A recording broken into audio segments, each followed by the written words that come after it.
દરવાજો ખોલ તો. શું કરે છે? મજામાં? કેવી રહી તમારી ટ્રીપ?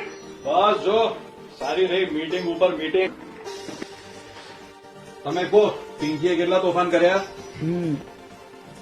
0 એમ. બસ 0 ની આગળ 5 મૂકી દે. હા.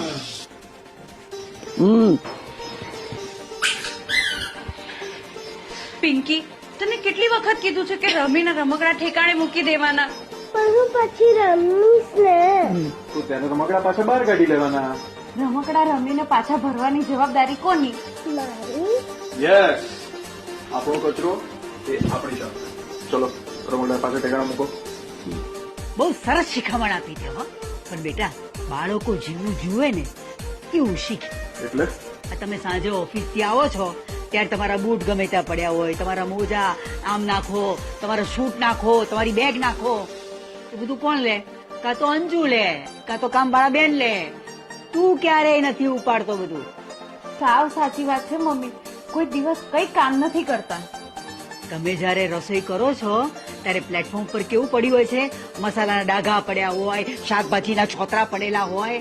આને પણ કચરો જ કહેવાય. હો હા મમ્મી, તમારી વાત સાચી છે. વાત તો સાચી છે. ઘરને જો સ્વચ્છ રાખીશું ને તો જ દેશને સ્વચ્છ રાખવા માટે સક્ષમ બનીશું ને.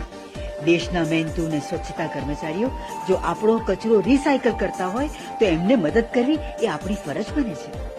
સૂકો અને ભીનો કચરો અલગ અલગ કરીને રાત્રે બહાર મૂકી દેવો કે જેથી સવારે સ્વચ્છતા કર્મચારીઓ એ લઈ જઈ શકે.